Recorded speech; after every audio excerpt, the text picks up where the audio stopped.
Bonjour à tous, on se retrouve aujourd'hui pour une nouvelle vidéo. Comment innover dans votre business en 2018?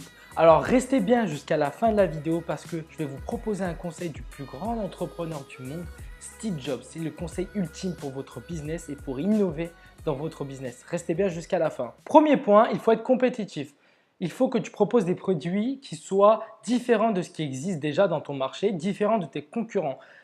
Du point de vue de leur qualité et du point de vue de leur prix. Propose des produits de meilleure qualité de ce que tu peux voir et adapte ton prix en fonction de ce que tu proposes. Si tu proposes beaucoup de contenu et de bonne qualité, tu peux te permettre de mettre un prix élevé, mais toujours en dessous du marché pour pouvoir te différencier. Deuxième point, créer des produits haut de gamme. Alors, créer des produits haut de gamme, c'est la meilleure solution, je pense, aujourd'hui. Il faut que tu vendes des produits chers, mais attention, il faut que la qualité soit au rendez-vous. Il faut que la qualité soit top pour pouvoir justifier ce prix. Si tu proposes quelque chose à 300 €, il faut que dans ta formation que tu vends numérique, il y ait du contenu qui vale au moins 300 €. Voilà, propose toujours une bonne qualité pour pouvoir mettre un bon prix, mais toujours les deux vont ensemble. Donc, ce qui va te permettre de vendre plus de produits parce qu'il est mieux de vendre un produit qui coûte 300 ou 500 € que tu vas vendre 3-4 fois ou 2-3 fois qu'un produit à 69 € que tu vas vendre 6-7 fois. Voilà, peut-être que tu vas vendre moins de personnes, mais vu que le produit est cher, tu vas avoir un meilleur chiffre d'affaires. C'est très important. Pour ça, n'oublie pas de vanter le mérite de ton produit, de dire ce qu'il a de mieux, ce qu'il fait de mieux pour pouvoir le vendre et être différent dans ton marché. Troisième point, comprendre le consommateur. Il est très important de se mettre à la place du consommateur. Pour ça, il faut que tu fasses le chemin inverse. D'habitude, tu crées ton produit, voilà, tu vends ton produit. Aujourd'hui, tu vas acheter ton produit pour voir comment il se présente à toi, comment ça attire mieux l'œil de ce côté, qu'est-ce qu'il y a dans ce produit qui est bien. Mais fais ce chemin inverse. Pourquoi? Pour avoir un nouvel esprit critique sur ta formation pour pouvoir la modifier, modifier quelques éléments ou même supprimer, en proposer une autre. C'est comme ça que tu vas pouvoir économiser et investir ton temps pour investir dans de nouvelles formations, vendre de nouvelles formations et ainsi te différencier de ton marché. Quatrième point, l'importance de la communication. C'est un axe essentiel pour ton business. Il faut que tu saches en fait où sont tes clients. Pour aller chercher tes clients, il faut savoir où ils sont. Est-ce qu'ils sont dans des forums? Est-ce qu'ils sont sur YouTube? Est-ce qu'ils sont sur les réseaux sociaux? Il faut que tu saches. Il faut que tu saches où ils sont pour aller les chercher sur les forums, pour voir les questions qu'ils posent et créer une formation qui réponde à ce besoin profond, par exemple. Voilà, c'est très important. Surtout, ne sous-estime pas les réseaux sociaux. C'est un atout très, très important pour toi. Les réseaux sociaux, ça va permettre de renvoyer vers ta page, de pouvoir attirer de nouvelles audiences, une nouvelle audience, de nouveaux trafics. En fait, fais ce qui marche. Regarde ce que les entrepreneurs à succès dans ta thématique ou dans une autre font sur les réseaux sociaux. Adopte cette technique pour pouvoir ramener plus d'audience et pouvoir proposer de plus en plus de contenu à ton trafic, à ton audience, à tes consommateurs. Cinquième point, le freemium. Qu'est-ce que c'est le freemium? C'est simple, c'est une offre, un mode d'acquisition qui est entre le gratuit et le payant. Jusqu'à là, c'est simple. Alors, on va faire un exemple tout simple. Une offre gratuite, dit free, c'est une formation que vous allez offrir gratuitement sur vos réseaux sociaux, dans les commentaires YouTube, dans la description YouTube, peu importe, c'est quelque chose qui va être gratuit. Donc free en anglais. Jusqu'à là, c'est simple. Maintenant, une formation payante que tu vas vendre en échange, ils vont te passer de l'argent pour payer ta formation. C'est ce qu'on appelle une offre payante. C'est super simple jusqu'à là, je pense. Donc, c'est une offre premium en anglais. Eh bien, l'offre premium, c'est entre ces deux-là. C'est proposer une formation gratuite qui va en fait enchaîner sur l'achat d'une formation payante. Prenons un autre exemple, par exemple, quand vous achetez un jeu sur votre téléphone, sur votre smartphone, vous achetez un truc qui est gratuit, un jeu qui est gratuit, mais derrière c'est marqué achat intégré et voilà, c'est un jeu où vous évoluez dans un monde, il n'y a que 3 mondes, alors que dans le jeu entier il y a 6 mondes. Et bien en fait, quand vous allez acheter le jeu gratuitement, vous allez avoir ces 3 mondes et en payant quelque chose de payant, et ben vous allez avoir la suite du monde. Voilà, c'est ce qu'on appelle le freemium, proposer quelque chose de gratuit pour déboucher sur quelque chose de payant. Donc c'est un mode que vous pouvez utiliser en vendant vos formations comme j'ai fait, comme je vous l'ai dit en fait dans le premier exemple, proposer un maximum de contenu gratuit sur votre page Facebook, sur vos vidéos YouTube, proposer un maximum de choses gratuites pour attirer la confiance de vos consommateurs, de vos prospects et futurs clients. Et c'est comme ça que vous allez pouvoir leur vendre des choses après par la suite parce qu'en fait, ils ont su que vous êtes quelqu'un voilà, de professionnel et qui sait de quoi il parle, quelqu'un d'expert dans sa thématique. Voilà, utilisez ce mode de freemium. Et voilà, on en vient au conseil ultime de Steve Jobs. Alors, qu'est-ce que c'est ce conseil? Je ne vais pas faire de suspense, je vous le dis tout de suite. En fait, Steve Jobs, il conseille de faire des sondages auprès de deux groupes de personnes. Le premier groupe, c'est ses clients qui sont déjà consommateurs.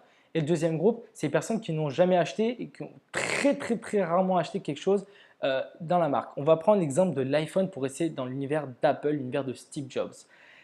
En fait, il va faire des sondages auprès de ces deux groupes-là. Et en fait, il va demander au premier groupe, ceux qui sont déjà consommateurs, qu'est-ce que vous désirez sur le prochain iPhone? Qu'est-ce que vous voudrez avoir sur le nouvel iPhone? Et sur le deuxième groupe de personnes, il va proposer un sondage dans lequel il demande qu'est-ce que vous n'avez pas aimé et pourquoi vous n'avez pas acheté l'ancien iPhone. Alors, à quoi ça sert de faire ces sondages? C'est pour avoir un retour d'expérience et ainsi proposer le nouvel iPhone qui va répondre aux besoins de la première catégorie qui sont déjà consommateurs et qui désiraient avoir ça sur le nouvel iPhone. Il va fidéliser cette clientèle qui existe déjà. Et d'une autre part, il va peut-être ramener de nouveaux clients qui n'avaient pas acheté chez Apple. Pourquoi? Parce que maintenant, il sait pourquoi il n'avait pas acheté au départ et il a peut-être rajouté ou modifié ou enlevé quelque chose qui va maintenant plaire à ceux qui n'ont jamais acheté. Il va ramener ses clients. C'est vraiment le conseil ultime. C'est voilà, Steve Jobs, vous le connaissez, c'est quelqu'un qui a réussi aujourd'hui, qui réussit même après ne plus être là malheureusement. C'est utiliser ce conseil. C'est très simple, faire des sondages, c'est des questionnaires que vous allez pouvoir proposer à votre audience pour savoir ce qui leur plaît, ce qui ne leur plaît pas. Ce retour d'expérience va vous permettre d'améliorer vos produits et de vous différencier des autres entrepreneurs. Donc n'oubliez pas que ce conseil reste très important et que c'est comme ça qu'on innove. Non, j'allais pas vous laisser là. Je vais vous donner un autre conseil. Et vous allez me dire, mais attends, tu aurais dû finir sur le conseil de Steve Jobs, c'est super bien et tout. Non, j'ai un conseil qui est encore meilleur. Alors, qu'est-ce qui est meilleur que le conseil du meilleur, enfin d'un des meilleurs, non, du meilleur en fait, entrepreneur de ce monde? Eh bien, le conseil, c'est un truc de fou. Je mets un petit peu de suspense cette fois-ci. La source d'innovation infinie. Dit comme ça paraît magique. Alors, ce n'est pas magique, c'est un travail que vous allez appliquer, c'est simple. En fait, vous allez chercher, rechercher et chercher encore des choses qui se font à l'étranger, des formations qui se font à l'étranger, des façons d'expliquer, des façons de vendre qui se font à l'étranger. Vous allez les ramener en France pour pouvoir l'adapter à votre audience et proposer à vos consommateurs de nouvelles formations qu'ils n'avaient jamais vues sur le marché francophone aujourd'hui. C'est comme ça que vous allez vous différencier le mieux. Je vous ai mis ce conseil à la fin de cette vidéo parce que je veux que vous le reteniez. C'est le meilleur conseil qu'il faut avoir. Le conseil de Steve Jobs, il est juste un petit peu en dessous en fait. Selon mon classement, encore une fois, c'est mon point de vue. Mais je trouve que c'est vraiment la façon ultime pour se différencier. Aujourd'hui, votre business ne tient que grâce à l'innovation. Il tient que grâce à ça. Donc, il faut innover, vous différencier des autres. Et donc, c'est pour ça qu'il faut aller chercher ce qui se passe ailleurs. Aujourd'hui, aux États-Unis, en Australie, en Angleterre, ils sont en avance dans le blogging. Ils ont créé des choses qu'on n'a pas encore vues. Allez les chercher. Traduisez-les. Aujourd'hui, vous pouvez avoir des amis qui parlent super bien anglais. Vous avez des outils comme Google Traduction. Vous en avez plein qui vous permettent de traduire. Donc, utilisez-les et adaptez ça à votre audience. Adaptez ça au marché français. Faites attention. Les techniques utilisées aux US pour vendre leur formation ne sont pas comprises en France peut-être. Donc, adaptez-les au marché français, aux habitudes de vos consommateurs que vous avez déjà eu si vous avez déjà vendu des formations. Ou alors, regardez comment agissent les consommateurs dans d'autres business que le vôtre. Voilà, adaptez ça. Mais retenez bien, ramenez de l'étranger, c'est ce qui est recommandé par les meilleurs entrepreneurs. En fait, c'est un retour d'expérience des meilleurs entrepreneurs du blogging aujourd'hui qui vendent des formations sur Internet. C'est ce qui a marché pour eux. Utilisez-le, c'est très important. Voilà, on arrive à la fin de la vidéo. Si tu es toujours là, c'est que tu es intéressé par l'innovation, par la création de business. Donc, dans la description, je te laisse les liens utiles pour pouvoir créer ton business pas à pas. Tu as tous les articles qui expliquent vraiment bien. J'ai conçu ça super bien pour que ça soit simple pour ceux qui n'ont jamais vu ça et qui ne comprennent pas ce que c'est la création d'un business. Aujourd'hui, je t'offre aussi le e-book dans la description. Tu as juste à cliquer, simple à lire, format PDF. Je te l'offre, il est gratuit. Regarde-le, c'est le top 7 des conseils pour réussir. N'hésite pas à regarder mes deux anciennes vidéos, mes plus récentes, les conseils d'un entrepreneur américain, Tai Lopez. Super vidéo, regardez-les. N'hésite pas à mettre un pouce bleu dans la vidéo si tu as aimé, ça m'encourage à faire de nouvelles vidéos et de meilleurs contenus. S'il y a des choses qui sont encore floues, n'hésite pas à mettre dans les commentaires, je répondrai à tout le monde. Et surtout, abonne-toi, tu cliques là, tu as juste à t'abonner, ça m'encourage super. Allez, faites-le, ça vous demande que 30 secondes et ça va me permettre de créer de meilleures vidéos et de nouveaux contenus. Voilà, c'est tout pour moi aujourd'hui et n'oubliez pas, soyez vous-même.